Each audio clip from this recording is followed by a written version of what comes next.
Okay, finally. So it is my pleasure to introduce you today to Professor Dr. Cristina Alsina. She is an associate professor in the American literature at the University of Barcelona and also researcher at the Research Center for Theory, Gender, and Sexuality.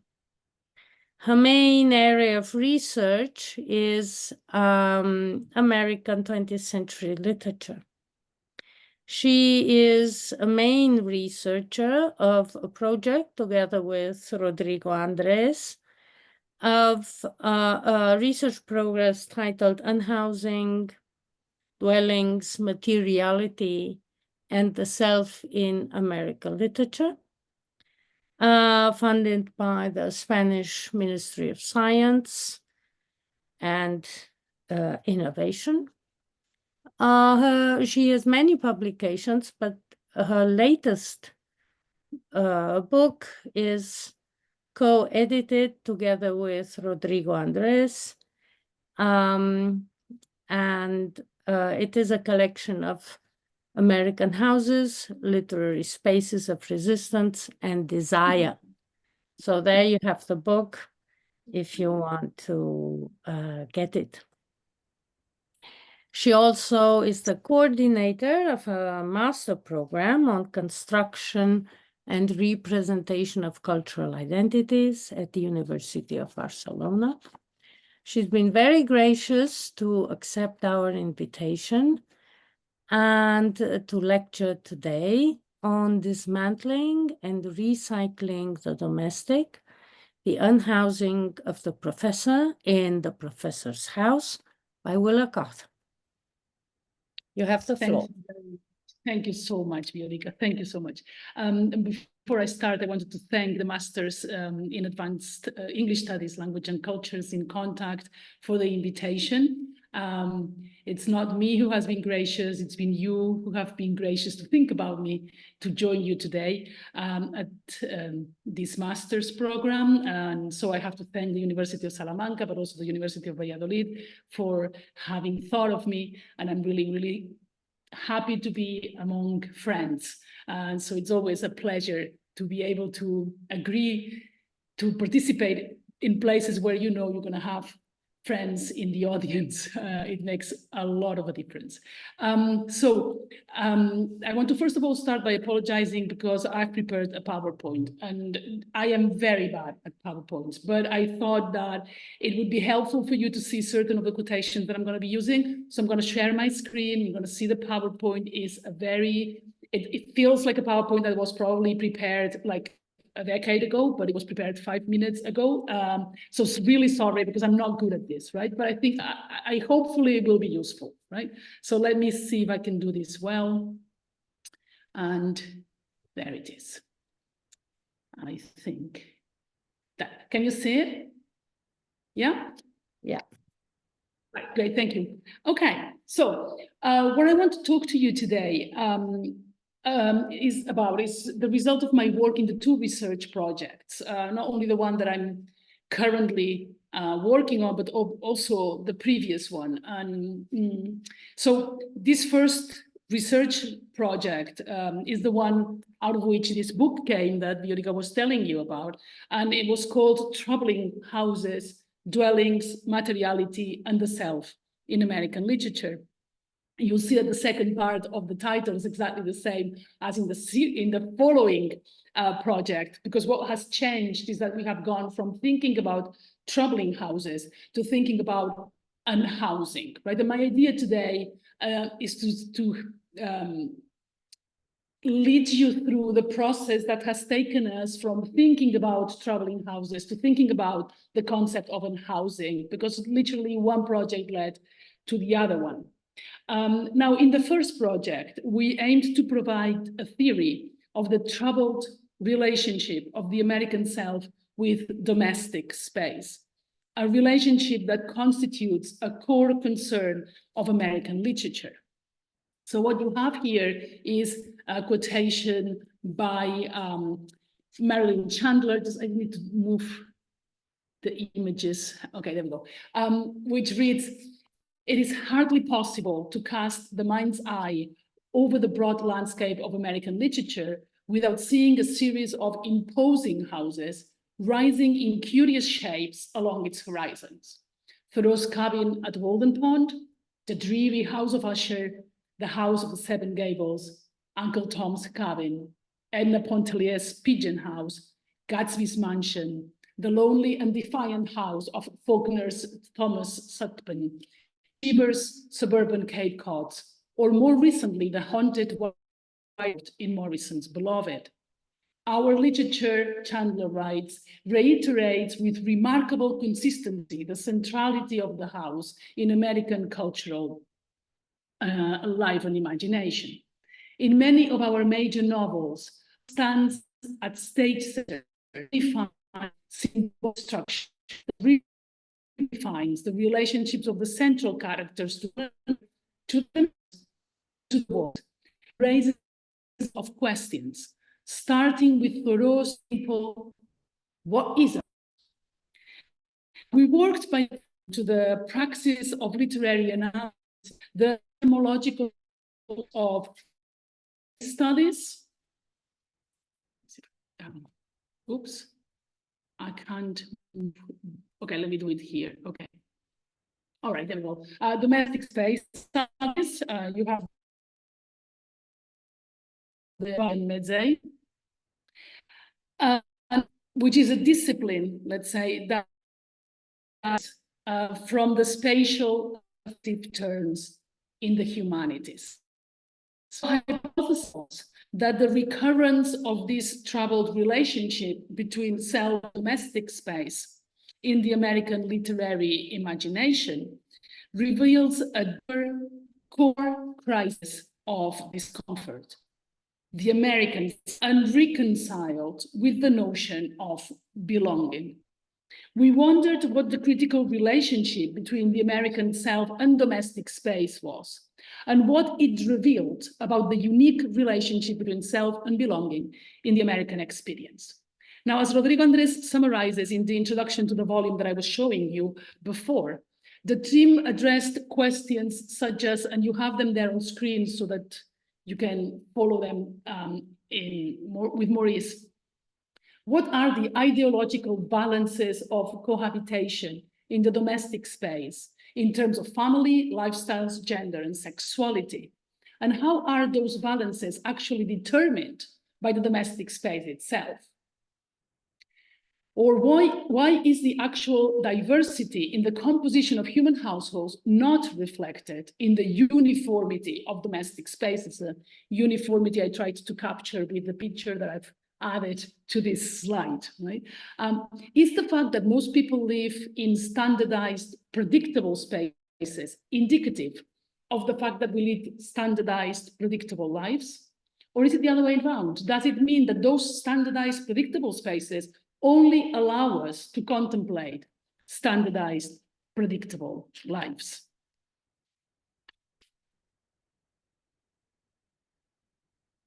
More questions. What is the relationship between the subject, between the house a subject inhabits and the past, both the historical past of the house and the personal past of the subject?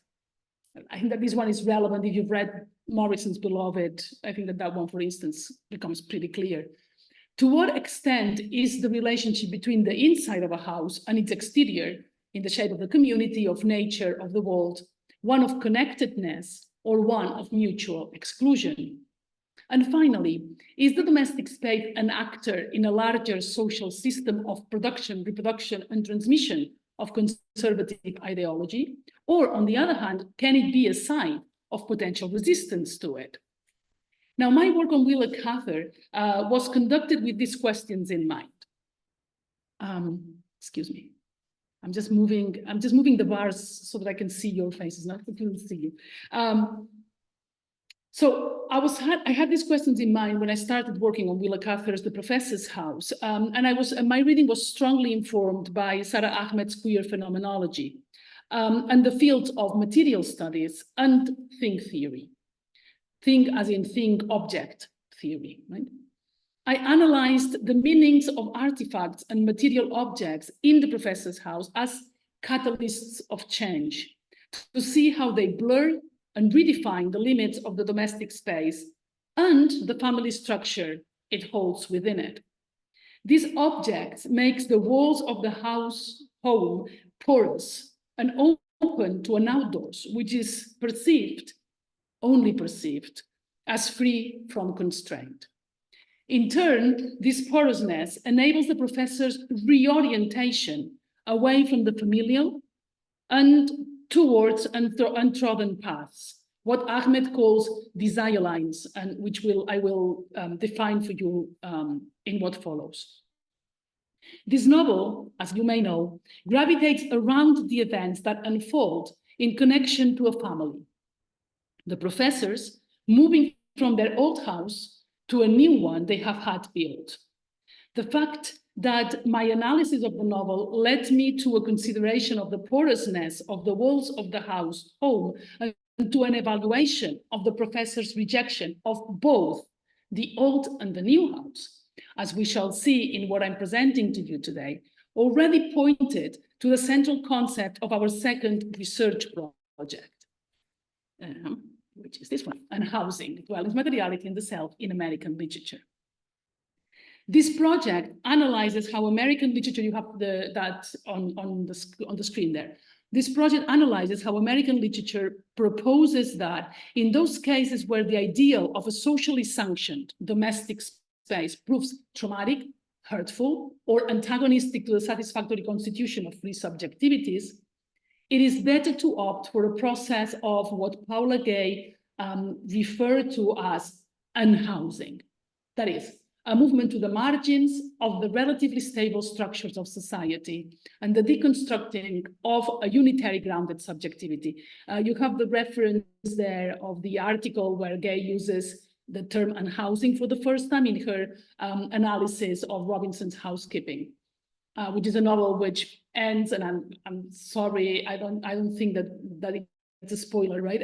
But it ends with two women escaping a house, burning it down, turning to see it burn, turning towards the road and living, right? And so she analyzes that through the idea of unhousing. Another good book that is becoming very useful in the analysis of unhousing is the one that you have there, For a Liberatory Politics of Home, that does a wonderful, wonderful job of blurring the dichotomy between home and homelessness and thinking those two as a continuum. And it helps also understanding the concept of unhousing, just in case anybody is interested, right? Now, if unhousing then is understood as a gesture of the refusal of accepting, constraining, traumatizing, and damaging definitions of what a domestic space is all about, then unlearning, both individually and culturally, our ideals of the domestic space may hopefully result in freer subjects within what we might contemplate as not only living, but livable spaces, as well as in more sustainable, hospitable, and above all, habitable communities. The first results of our research seem to indicate that all paradigms need to be pulled down so that new houses / subjectivities, new bonds, and habitable domesticities may be constructed that are not dependent on owning, renting, or even residing in an actual physical house. Obviously, all of that done with no intention of romanticizing homelessness, which is obviously a social problem we need to face from a very solid political stand. Right? The text we analyze propose unhousing as the solution to the set of expectations and requirements, when not demands, involved in the hegemonic definition of American house, American household, and the American feeling or feelings of belongingness. This text suggests we need spaces resulting from the acknowledgement of uncertainty and from leaving behind narratives of fixity and permanence, and from opening up to the community and to a greater experience of the larger world. I started working on Cather's The Professor's House, intrigued by a novel that opens with a family moving from one house to another, but who has a reluctant member on its ranks. Even if the first line of the novel asserts, the moving was over and done, the professor never really moves, and he closes the novel away from both his old and his new house. That allowed me to start thinking less of the houses and more about the professor's unhousing. And with that, I started walking the bridge that links the first to the second project, in which I am actively looking for other examples of this unhousing in other texts that we can talk about later in the questions if you want. Just as the professor closes the novel in between houses, my work on Cather, in a way, allowed me to start walking the bridge, as I was saying, that links the first to the second research project. So let me now proceed to walk you through my ideas on Cather's The Professor's House. First, an exploration of the role of objects in Cather's novel through material studies and theory, and then an analysis of the role of houses in the novel and about what about them makes the professor a house himself. In the novel De Meublé, which is a text that Willa Cather published in 1922, Cather was a very prolific writer of, let's say, academic or critical texts about art and literature. And she has this text from 1922 called the novel De Meublé, the unfurnished novel, right? In which she articulates a poetics which foregrounds the bareness of the settings of the novel, which, according to Cather, should ideally be free from the mass-produced goods she so disdained. This strong dislike of a market economy, which depended on the mass consumption of objects, has led a considerable number of academics to endorse Willa Cather's candidacy for the pantheon of modernist writers. Some see a typically modernist melancholic affect in her apparent nostalgia for a time before consumer capitalism and in her bold condemnation of the social changes brought about by its consolidation as the hegemonic economic structure in the US. Her novels are thus read as one more voice among those who, in her time, exposed and criticized the destructiveness of consumerism and lamented the irrecoverable loss of a degree of authenticity of experience.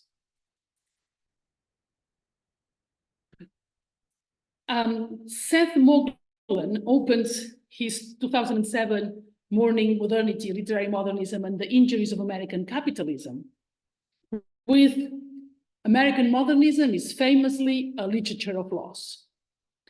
This is an able summary of the most often repeated formula, albeit, as he himself indicates, cliché, to describe what in fact was a complex and diverse movement that gathered together very different conceptions and evaluations of the material world.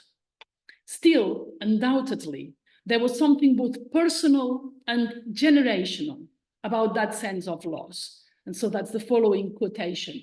As the logic of the market came to permeate virtually all aspects of life, as people at all levels of society strove to satisfy more and more of their desires, including the most intimate, through the consumption of commodities, subjectivity itself seemed to be remained, with something missing at its heart. This intrusion of the so many readily available objects into the households and lives of Americans marked a paradigm-shifting change in the socioeconomic, but also cultural structure of the country. Those objects, in their dispensability as what Rainer Maria Rilke called empty, indifferent things, pseudo things, in 1923,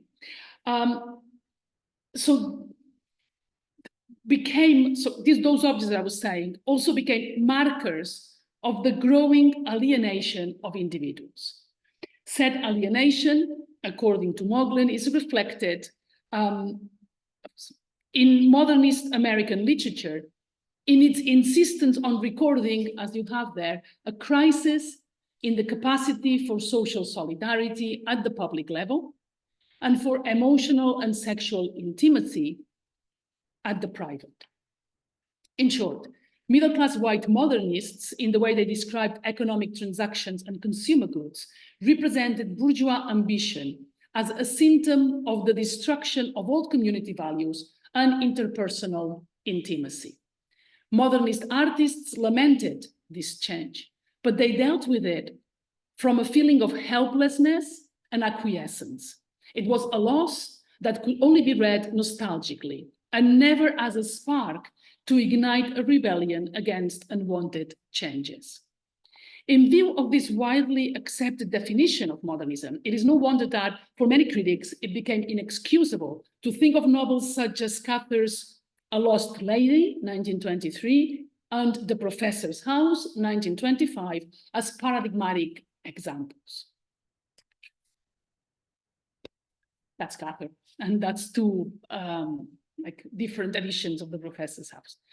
In The Professor's House, the dichotomy between the two worlds, the new materialistic, consumer-oriented one and the old, spiritually sounder, more austere one, is narrated through the objects that represent them. The former, the materialistic ones, let's say, take the shape of the adornments and markers of modernity to be found in the new house that the professor and the professor's family has had built. They are either indicators of their new social and economic status. For instance, the dining room table, the new dining room table has been furnished with a discreetly hidden electric bell to summon the maid. Or else they're also beautiful, luxurious objects that the novel's characters covet. For instance, the violet dappled furs of Rosamond, the professor's eldest daughter. The narrative voice's attitude towards these objects can be inferred from the way the value of each is undermined almost immediately after it first being textualized. Thus, we learn that the electric bell wasn't connected as yet, and that the professor associates Rosamond's furs with the vision of her, quote, cruel upper lip and scornful eyes, and of the, quote, white cheeks actually becoming green with envy of Kathleen, the professor's youngest daughter. The unveiled criticism of the uselessness of some objects and the description of the pernicious effects they have on people's lives serve as background for the novel's praise of what Cather scholar Janice P. Stout describes as, and I'm going to get there, excuse me, describes as, and you have the quotation there, isolated individual objects which have the, quote, power to concentrate associated emotions and to convey auras of intrinsic value. So we have the let's say, presentation and criticism of those rich, sophisticated objects, which serve also as a background for the presentation of these either isolated objects, which, as we will see, are a lot more humble, but concentrate associated emotions and auras of intrinsic value. The centrality of these materially worthless, but emotionally charged and irreplaceable objects can be read, as it has been, as a metaphor of Cather's desire to cling to a more austere and intense experience and existence. However, I contend that Cather does a lot more than that, and that her plots only apparently and only superficially gravitate around a feeling of nostalgia for the times that anteceded this new material order. Cather's common, valueless objects do not simply play the role of offering a contraposition to the luxurious, superfluous objects of the new capitalistic order. They also become elements that, to use Sarah Ahmed's idea, cause the orientation of characters both towards said objects and towards the world. These objects are catalysts of change and are instrumental in the professor's reorientation away from his new house, as well as away from his old one. The professor closes the novel announcing his refusal to live with the family he loves. However, it is also true that the old house almost kills him when the old gas stove malfunctions. The professor has deviated from the well-trodden path, from the, and you have the quote there, lines that direct us, and which, quote, depend on the repetition of norms and conventions of routes and paths taken, which in the novel are represented both by the new house and the heteronormative family structure that inhabits it, and by the old house and the trite, morbid feeling of nostalgia for the past. The professor may not know exactly how this reorientation will shape his life, but he does know that, quote, at least he felt the ground under his feet, and that he could face with fortitude the future. And he is ready to continue using Ahmed's metaphor, and that's the following quotation that you have there, to make lines that do not reproduce what we follow, but instead create wrinkles in the earth. In other words, if the professor has looked back towards his past, towards the old house, towards his whole history, as we will see he does, if he looks back, as I was saying, it has been motivated by, that's the quote that follows, a refusal to inherit, as a refusal that is the condition for the arrival of queer. Queer here isn't understood as anything non-normative and questioning of the binary structures. So this is not about the old or the new. This is not about the old world and the new world. This is not about modernity and the good old times. This is about neither nor. This is about something else that Cather is trying to put forward and that I'm going to try and explain in a second, right? This refusal allows him to transit along his desire lines, right? And that is the term that I said I was going to define. You have the definition there. It's a term that Sara Ahmed uses. She borrows it from landscape architecture.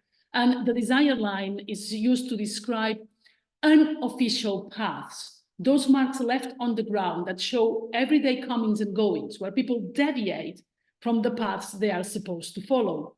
Such lines are indeed traces of desire, where people have taken different routes to get to this point or to that point. And you only have to imagine a park. If you go to a park and it's all green and the paths are clearly marked for you, but still there are places where people have insisted on going from A to B using a different route.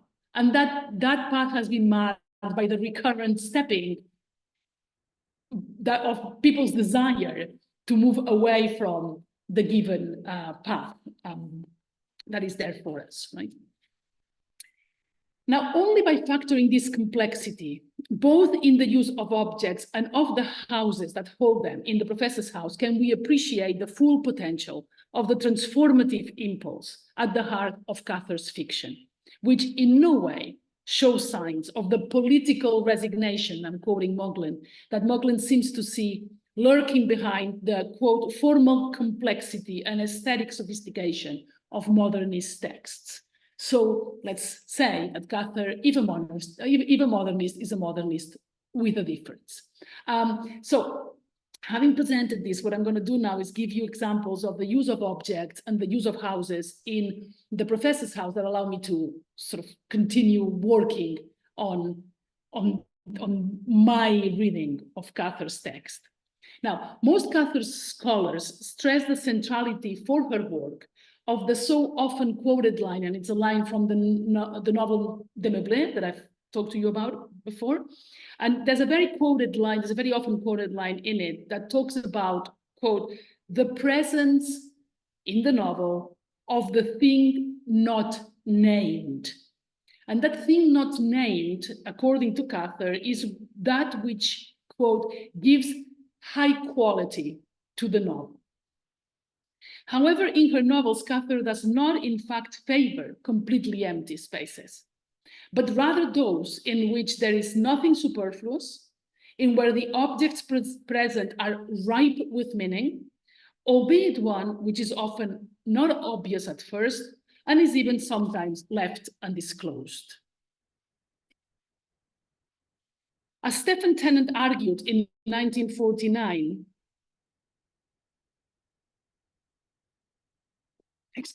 in a text later included as the foreword of the 1988 Wheeler Cather on Writing, Critical Studies on Writing as an Art, Tennant writes, "She reassures us of the importance of little things, the seemingly trivial events and emotions. This, by some oblique method, never apparent on the surface, never said, right? She makes momentous." Although she does scorn realist novels where objects are used exclusively for documentary reasons, she always blamed that on journalism. She thought journalism had been very bad for the novel, and then all of the novelists were trying to come up with very precise descriptions, which she thought tiresome. And she scorned those realist novels. Where objects are used, as I was saying, exclusively for documentary reasons, this in no way implies that she was unconcerned about the material world.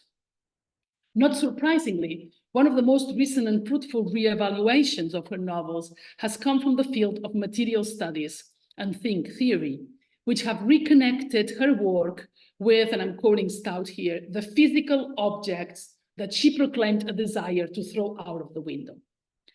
One of the scholars that has followed Stout's lead is Honor McKittrick Wallace, you have a quotation there, who justifies the need to approach Cather from this critical perspective when she writes, "While no one will accuse Cather of bogging her tales down in naturalistic detail, material objects and economic conditions are vital to her plots." According to the novelist, so to Cather, art is generated in the deft selection of the artifacts around which the writer will make her text gravitate, rather than in the detailed and fastidious description of all the objects in a room. You have Cather there. Out of the teeming, gleaming stream of the present, it, the novel, must select the eternal material of art. That's also from the novel de Meublé. These artifacts are the elements which connote a whole setting or mood, and they should be characterized by what she calls, quote, fine quality, which is at odds with, quote, quantity. The former, fine quality, is the matter of art. The latter, quantity, of amusement. The two terms, art and amusement, in Cather's mind, being at times mutually exclusive. This distinction apparently stems from Cather's classist, snobbish contempt for cheap objects and her appreciation of unique and expensive ones, which she did appreciate, which would correlate with her differentiation between art and what she describes as, you have it there, the novel manufactured to entertain great multitudes of people must be considered exactly like a cheap soap or a cheap perfume or cheap furniture. However, the strength of this argument, shared by a significant number of Cather's scholars, crumbles when one is faced with the humble artifacts in her fictional world. In Cather's fiction, Marianne O'Farrell states things are, quote, there to work, to mean, and to mean hard. In the professor's house, the objects that stand out as having fine quality are not the luxurious ones the professor's family are able to afford, thanks to his professional success and the revenues of Tom Outland's scientific discovery and patent, but utilitarian, humble objects, the equipment of everyday life. A blanket, raw turquoises used as playthings by the girls, a diary. Cather's objects are examples of displaced meaning. That for which the object is commonly used and valued tends not to be that which defines it. Objects lose their functional meaning and are distinguished as unique despite their commonplace nature because they function as, quote, and that's Cather, material keepsakes of the past. The professor displays an ambivalent relationship to objects. enjoying some of them, but deploring the indiscriminate consumption of empty objects in which Rosamond and her husband Louis Marcellus have plunged. He first rebukes Rosamond with his so often quoted, quote, "There can be no question of money between me and Tom Outland." When Rosamond attempts to have the professor enjoy some of the revenues Tom's patent had generated and which he had passed on to her in his will. So no way, I'm not going to touch anything coming from Tom's money.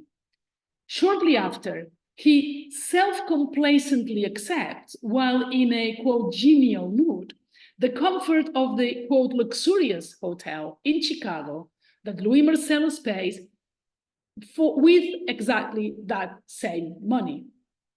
The professor is thus seen to be what Reginald Dick describes beautifully as being, quote, austere and extravagant, in his attempts to distance himself both from the tasteless middle class and the gaudy nouveau riche.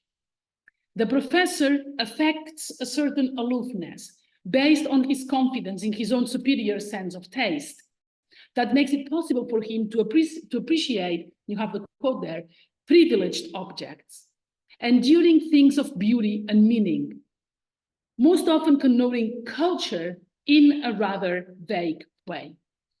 He is offended by the Marcellus's, quote, florid style and protests against exhibitions of, quote, public magnificence.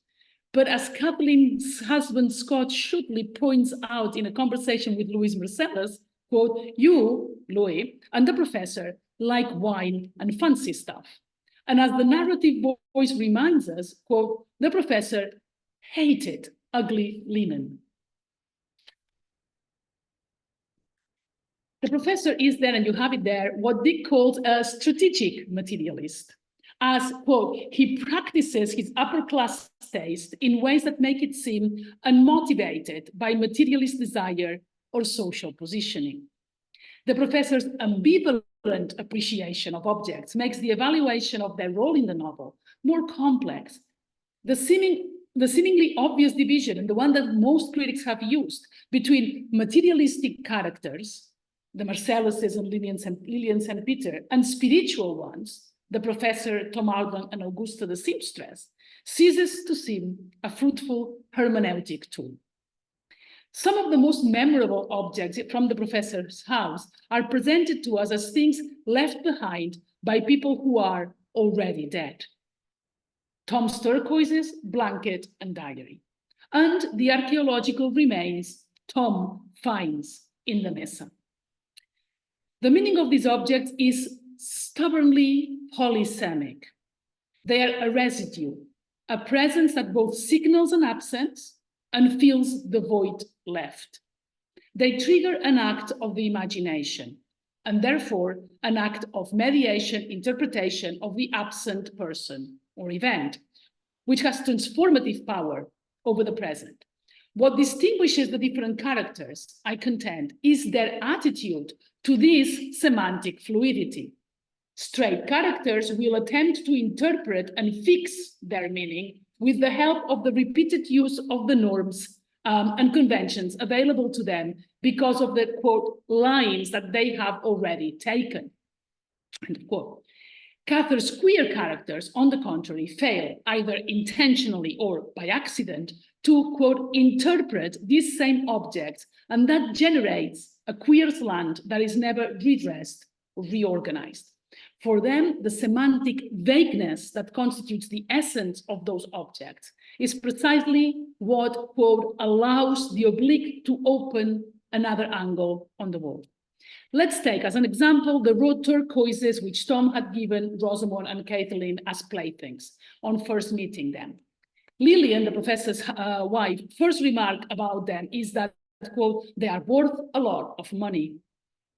With these words, she inscribes them within the discourse of capitalistic market value, which functions as one of the most powerful straightening devices in the novel.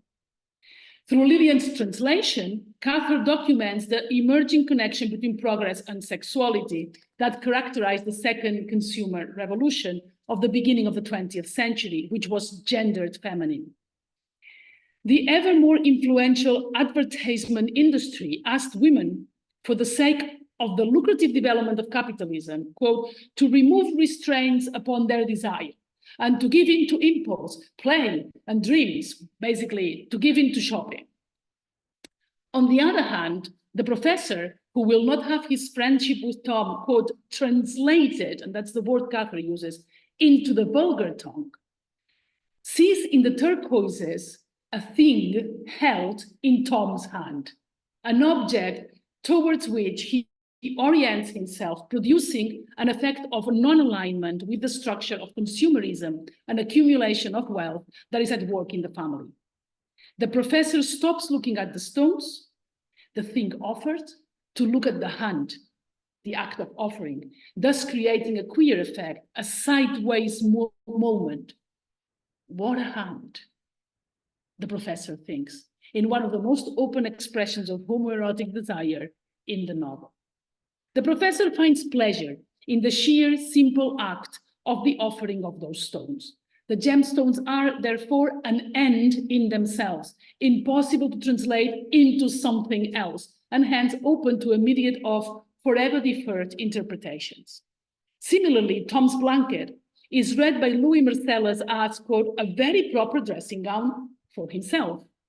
He naturalizes the object into the discourse of appearances and consumption of the beginning of the century.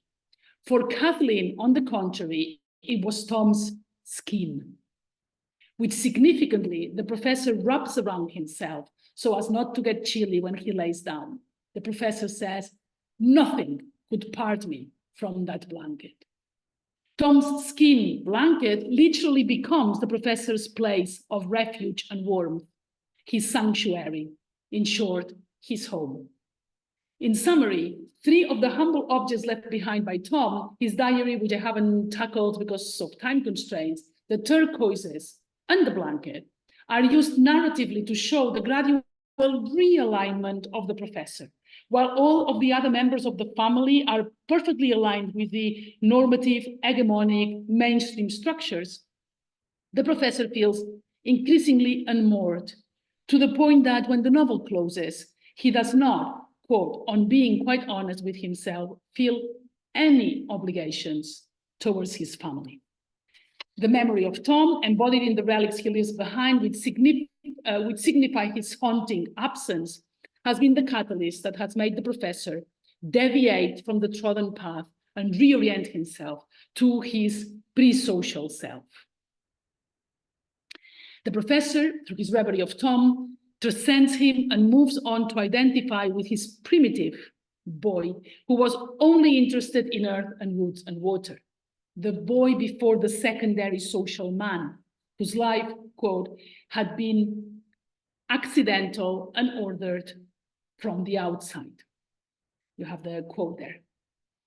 His career, his wife, his family were not his life at all, but a chain of events which had happened to him. The professor has looked back and has opened up, quote, from Ahmed, the possibility of going astray. This backward glance also means an openness to the future as the imperfect translation of what is left behind. So this is what objects do for us. And now very quickly, let's have a look at what the houses do for us in the professor's house to insist on this really that I'm trying to unfold today, right? Unquestionably, there are few things that represent basic social structure more clearly than houses and the families that are their natural occupants. As such, it should come as no surprise that the professor's falling off the grid of social convention is also textualized in the novel through the description of the family houses, which become the focus of attention from the start of the novel through the observation the moving was over and done. As mentioned before, the professor has come to feel Tom's blanket skin to be his home. He rubs himself in it when he's working in his study on the third floor of the old house, quote, a dead, empty house that is, quote, almost as ugly as it is possible for a house to be.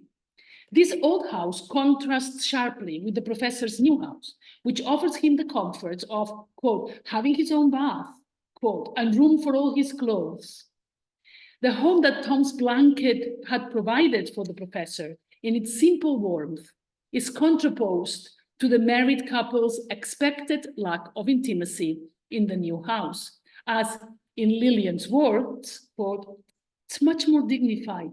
At your age, I love this your, as if they weren't the same age, at your age, to have a room of your own.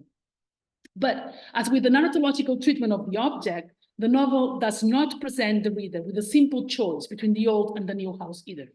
If the professor is not willing to move to the new house, it is also just as true that the old house almost kills him and that the professor closes the novel standing outdoors, having accepted that he would have to learn to, quote, live without the light, but also aware that, quote, he knew where he was and that he could face with fortitude the future. The professor is thus left suspended between two contrasting feelings and two antithetical houses in an undefined space, away from the certainties embodied by Lillian's, quote, violent loves and hates, her clear-cut ambitions. The novel had been anticipating from the outset this dissolution of the house home, and by extension, the dissolution of the family unit it holds, in its systematic questioning of the hermetic quality of the walls around.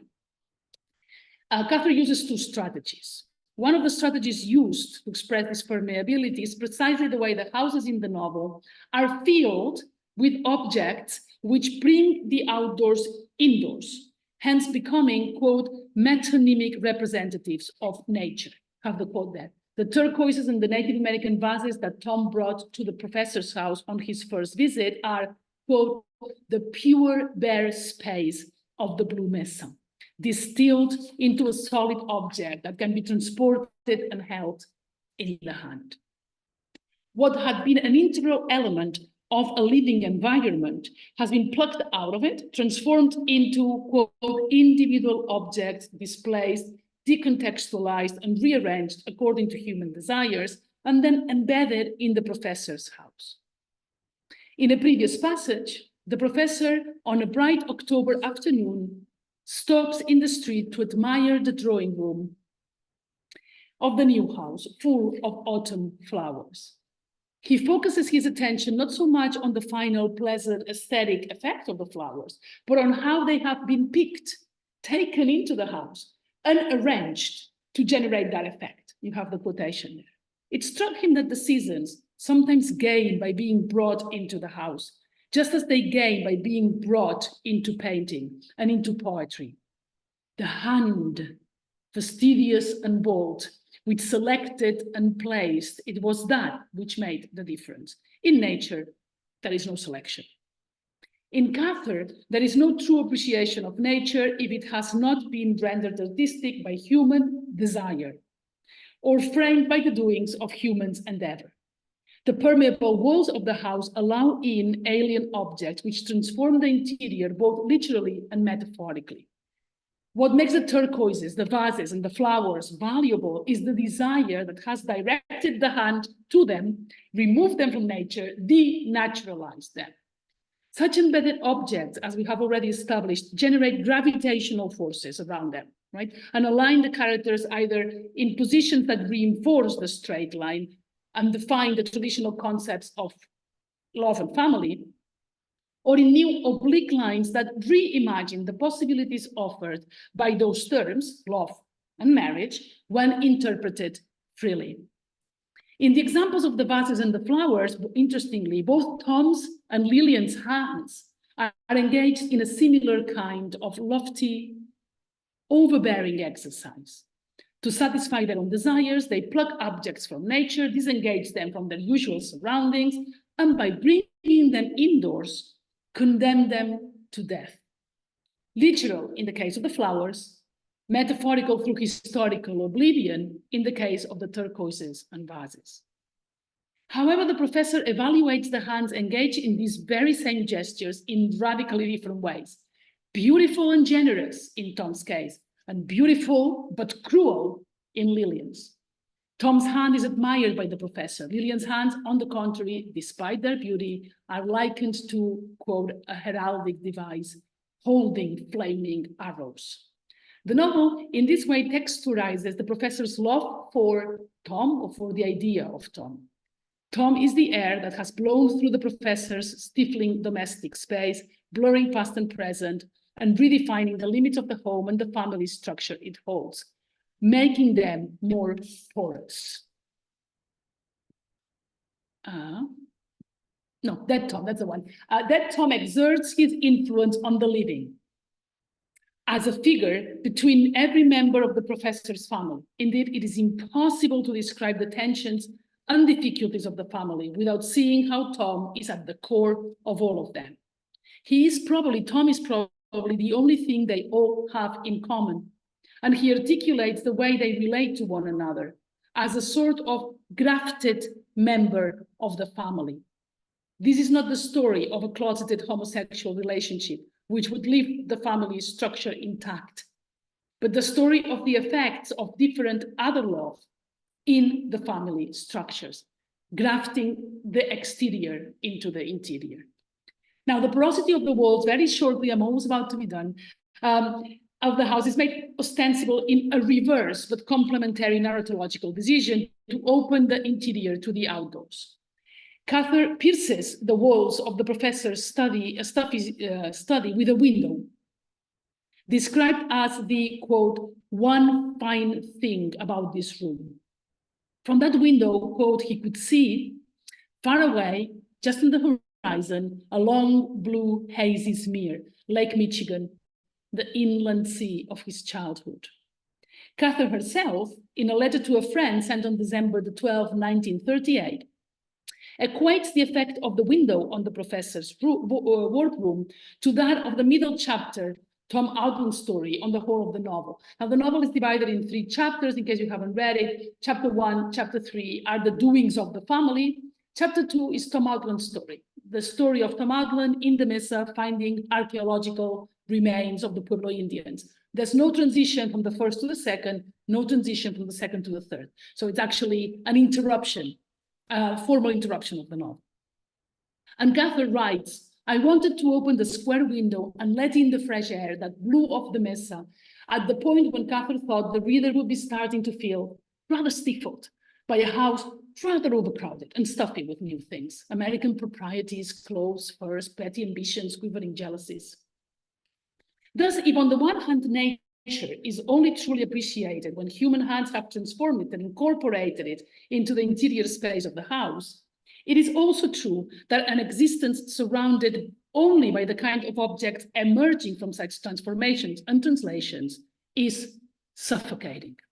It follows then that the authentic experience of the outdoors becomes so imperative as to demand the rupture of the walls and of the structure of the novel itself. These openings providing a vanishing point that allows the characters and the readers to divert their attention from the goings-on of the indoors and direct their gaze to an outdoors perceived as free from constraints. In the professor's house, for exteriors to be meaningful and liberating, the interiors and their demands need to exist. Just like when the professor wanted to concentrate on his work and writing, he had to hear the noise and the distraction of the domestic downstairs. Just like the window in the study only makes sense because it is framed by the cluttered working room. The outdoors and the spaces of domesticity are therefore not envisioned as 2 different spaces, but as 2 codependent spaces that shape one another. One of the constitutive elements of any given room is the window that opens onto other landscapes. One of the main features of those landscapes is how they are modified and domesticated by the human desire to make them readable and to incorporate them into the known narratives that make up one's living space. One process cannot be disentangled from the other, and as a consequence, the boundaries between the natural and the artificial are blurred. The professor's house explores how the professor's efforts to balance these 2 forces lead to his final unhousing and reorientation. The professor who extravagantly decides to keep 2 houses only feels content in his walled-in garden, which, quote, had been the comfort of his life, and in the lake, quote, the bit of beach St. Peter had bought for himself years ago.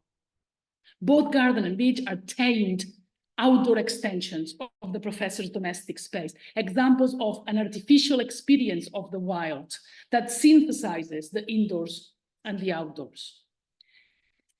In Rain's words, the professor's house represents Cather's effort to imagine a modern relationship to nature that is reducible neither to mere consumption nor to a fantasy of return to an idealized pastoral or primitive past. And the last slide, this one. Besides, both locations have the effect of transporting him to a time in his life before he was burdened, you have it there, by all the penalties and responsibilities of being and having been a lover. Because there was Lillian, there must be marriage and a salary. The garden is suggestive of his years in Versailles.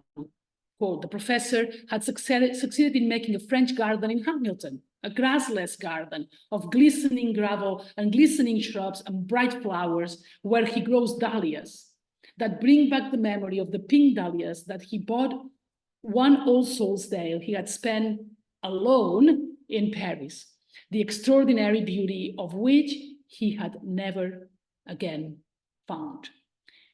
Lake Michigan transports him back to his childhood, which he remembers as blue water, with the lake being the always possible escape from dullness, an open door that nobody could shut, he writes. Both spaces inscribe the trace of the already lost time of his life before he became a social man. Yet both spaces are made possible precisely by the salary that came in with the responsibilities that emerged from having been a lover. However, mediated by nostalgia, these memories of a time marked by sheer potentiality and freedom they are what provides the professor with the strength to challenge and eventually subvert, you have the quote there, the politics of the straight line, which emerges from following the points that link, quote, inheritance, the lines that are given as our point of arrival into familial and social space, and reproduction, the demand that we return the gift of the line by extending that line. Or in Cather's words, the line that links, quote, the chain of events which had happened to him after meeting Lillian, and which, quote, had nothing to do with the person he was at the beginning. So when the novel closes, and I'm closing the text here as well, for the professor, the normative, restrictive definitions of what a family is supposed to be and the kind of dwellings it should live in no longer abide. The novel thus opens up the possibility for an unexpected and unconventional expression of family love that does not entail traditional living arrangements. The professor feels that, quote, falling out of love seemed to mean falling out of all domestic and social relations, out of his place in the human family, indeed. Still, the professor, changed as he has been, faces the arrival of his family, hoping that they will perceive and maybe even understand and embrace the change in him. Willa Cather then avoids closing the novel with a rejection of the traditional family structure and its substitution by the absolute solitude, which could be considered its opposite. Instead, the professor's house suggests possibility and transformation, presents the world, quote, as fluid, as an exchange of differences that may never be resolved, but that in the exchange present opportunities for knowledge and growth. In Cather's worldview, difference, embodied in those alien, quote, untranslatable objects, embedded in the fabric of domesticity, alluded to by the permeability of the walls of houses, always affected and transformed by the outwards, and symbolized by the professor facing an uncharted future away from any of the houses that hold conventional family structures, is not a threat, but a challenge that brings about necessary, though not always painless, change. And the first step towards that needs to be a radical process of unhousing, as we have seen defined by Paula Gay at the beginning of my talk. So thank you very much for listening and bearing with me. And I'm going to stop sharing screen now. There we go. That's better. Thank you very much, Cristina. Thank you.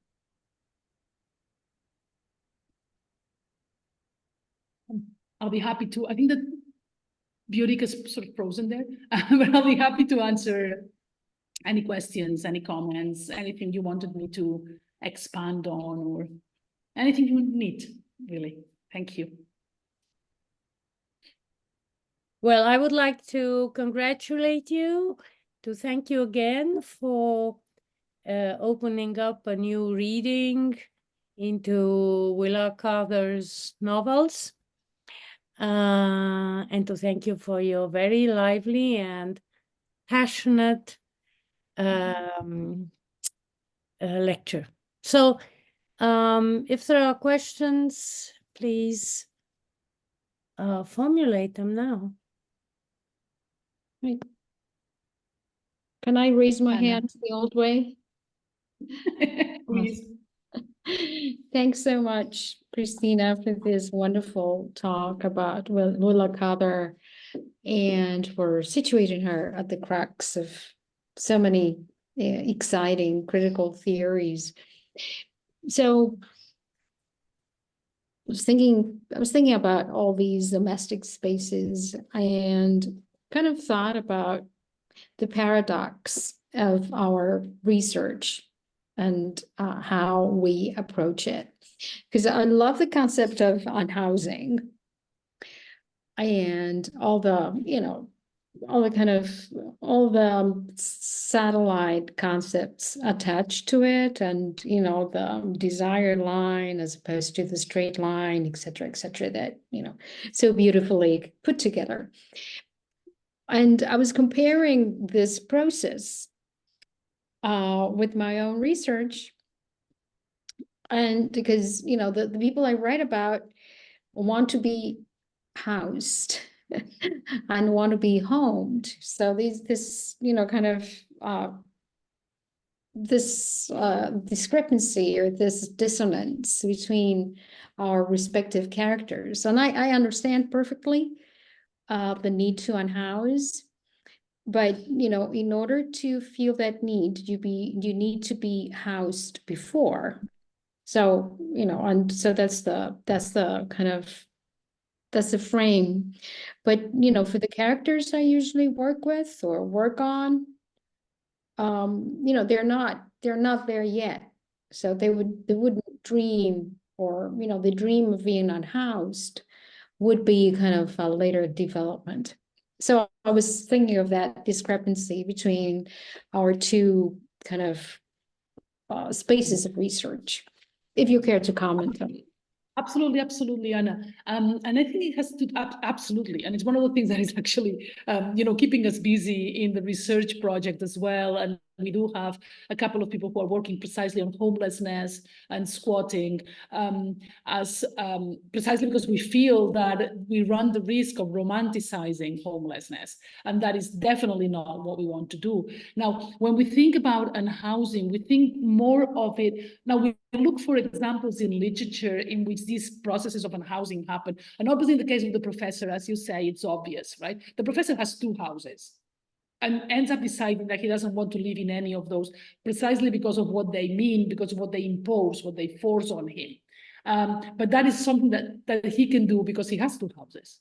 But as you're saying, if we're thinking about migrant workers who are trying to have their first house, necessarily the desire will be that of occupying precisely one of the traditional houses that we're trying to deconstruct and dismantle. In that sense, what becomes useful is to start thinking of homelessness, not as a binary, but as a continuation, thinking of it as a gradation, in the sense that having a home, being at home, is probably only the beginning of a process of homelessness at some point, right? So, and trying to think about that in abstract terms, so that we don't work to solve the problem of homelessness by perpetuating the divide between home and homeless, by saying, you know, if we can give homes to this group of homeless people, the problem has been solved. No, the problem will not be solved while there are conditions that generate homelessness. And so we're trying to think about that as a continuum.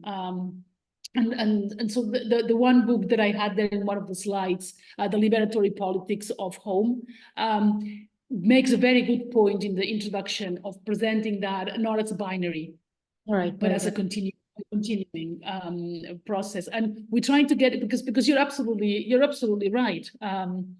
It is, and it's the very sort of fine line that we try to walk, not to end up romanticizing a condition that has nothing romantic about it. So yeah, absolutely. So I was thinking about Bartleby, as usual, Bartleby the Scrivener, and how he. Oh, Christina, are you there? You seem to be stalled.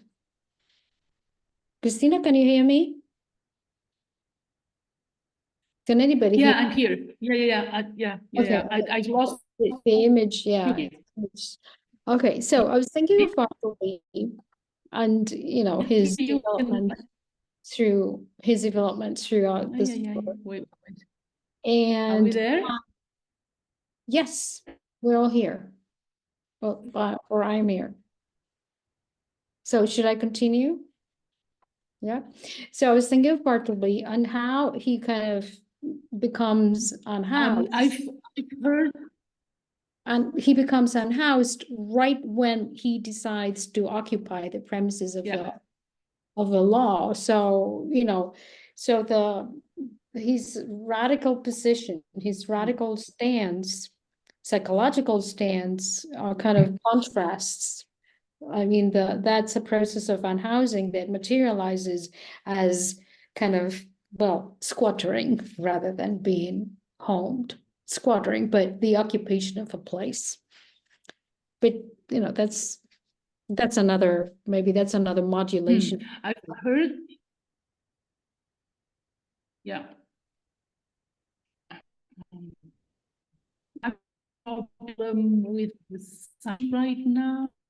I don't know whether you can hear.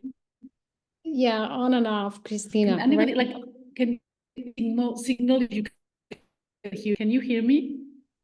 No, but before you were gone for a little bit. On and off. Yeah, I'm not sure because I've got like. Yeah.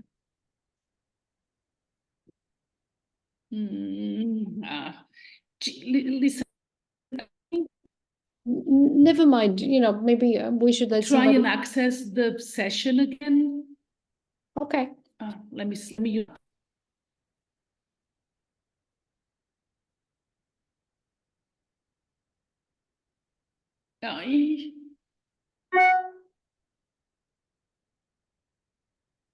No.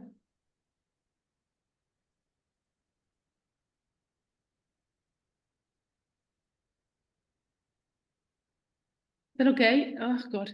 And now I've lost you. Can she just leave? Yes. Okay. Can you hear me now? Yes. Yes. Okay. Because you were asking about Bartleby. No. Yes. Talking about Bartleby. I don't know whether you can hear me or not. And it's true that in the case of Bartleby, it is his squatting the place of authority that unhouses him, but it's also the radical gesture of not wanting to reproduce, which is basically what his job is, copy and reproduce. It's copying. So it's actually that reproductive. Yeah, can you hear, is that okay? Could you hear me? On and off. I did say disconcerting. But that's what Bartleby does, I think. I don't know what I have to do. Well, on maybe and off, right? Anna. Yeah. I'm going to be. Yeah. Maybe someone else should ask a question. I'm sure that students will be happy. Wait, I can't hear you, Anna. So, yeah, I don't know whether you can hear me, so I don't know whether the rest of the people can hear. We hear you on and off. Mm, It goes on and off. Mm. I'm gonna go out and in again. Okay, Yeah, because I couldn't hear almost, I couldn't hear Anna almost at all, right? And I was wondering, Miriam, would it be a good idea if I leave back to see if it's solved? I couldn't hear that last part. Let me do that. Yeah, but just Okay? go out I'm and come trying in. Yeah, that. let's try again. Okay, I'm leaving the session and coming back in, but okay? I'll be back in.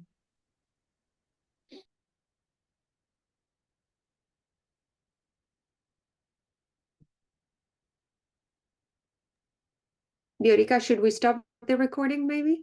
Or Yeah. do you want to leave it?